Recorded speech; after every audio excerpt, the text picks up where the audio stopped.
Good afternoon. In this opportunity, I'm going to talk about of history of Mother Arthur and answer the question 1 to 8. The first question say, do you think King Arthur should have required Sir Bedivere to throw the noble sword Excalibur into the water? Why or why not? In this case, I think that is my sword had a writing phrase, and also that the Lady of the Water had the power of the Excalibur sword. The second question is, what warning does King Arthur receive in his dream? In this case, his dream Sir Gawain warned him not to lead his army against Mordred. Right away, she is supposed to wait a month and a day or a thousand battle will happen. Third question. A. How doth Arthur slay Mother? Arthur draws his spear and runs at Mother, thrusting this spear underneath his child. B. What does Mother do just before he died? Right before he dies, Mother hits Arthur on the hair with his sword and gives him a hair wound, which he later is believed to die from. First question A. What does There's Bedivere learn on the morning after the battle? Learn or realize that his brother died and was a knight who was with Arthur and died in a battle. B. What does he decide to do as a result of his discovery? He learned his brother died and he sweeps and gives his loyalty to King Arthur. Start off, Arthur sent him to throw the sword in the river and he. 5 question 8. How will you characterize Arthur? First, very noble kind. Second, nice, kind, loyal. And third one, mostly enduring his time. B. How would you characteristic Mother? First, Arthur's bastard. Second, traitor when they make himself kind. And third, great threat to Camelot. Sixth question.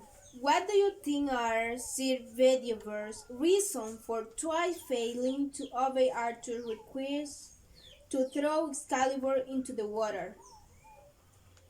Okay, he was a new knight, so he wasn't super loyal to the king yet. Throwing away a valuable words and weird. He wants that sword and words for himself. 7th question. What is ironic or unexpected about the way the battle begins? The man talks out is how because he saw a snake but both sides saw him and freaked or was a scene for a war. They both spray into a bottle. 8th question. How does the ending add to the mysterious magical quality of the tale? Majority comment on researching his death and coming up with nothing spooky magical feeling created by not knowing for sure in a King Arthur is in a fact that on that day. Thank you for your attention and I finish the answer the question and have a nice day. See you again. Hi everyone, in this occasion I will answer to eighth question about the parable of prodigal son. Okay, the first question is What would you have done if you were the father in this parable? So it depends what type of father he is. So in this case, the father welcome his son happily, and since he believe him did and celebrate his return.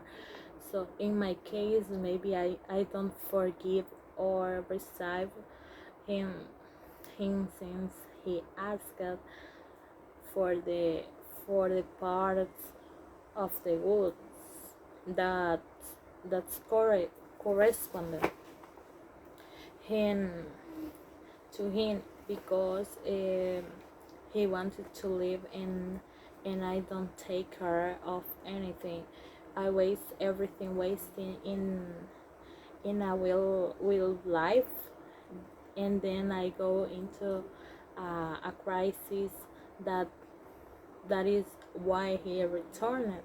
I think not even behind in that situation in which the father found himself will know how to do. The second question is, what happened to the younger son's money? So the father gave him his part, and the son went to spend it to waste in living it's living with life without limbs, and then he had nothing. So and a famine arose to into his lands, and he began to have need.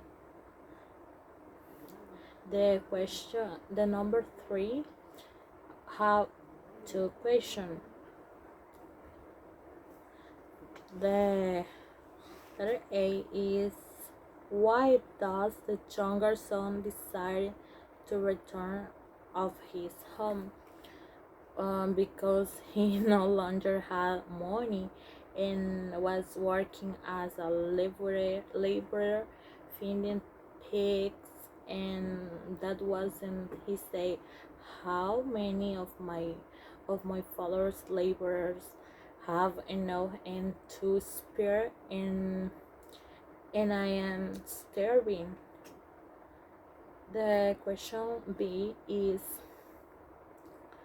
what does he intend to say uh, to this father? So I will get up and go to my father and say to him, Father, have I sinned against heaven, so and before you, and I am no longer worthy to be called your son.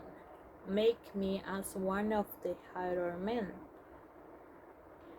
The question 4 is, how does the father react to the return of the younger sons?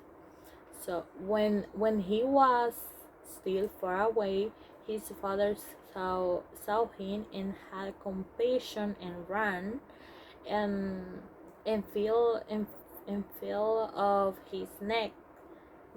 Sorry, but the father told the servants about him.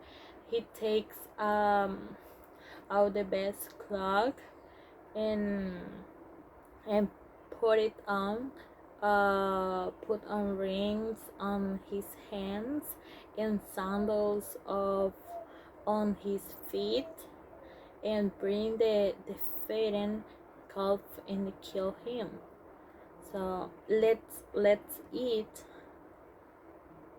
and be happy, because this my son was dead and has come back to life. We He was lost and has been found, and they began to rejoice, which means that he was happy. The question 5 is also have two questions. So the letter A is, why is the older son angry? Uh, Behold, these many years I serve you. I never violate the commandment in any time. And yet you never gave me a kind so I could have fun with my friends.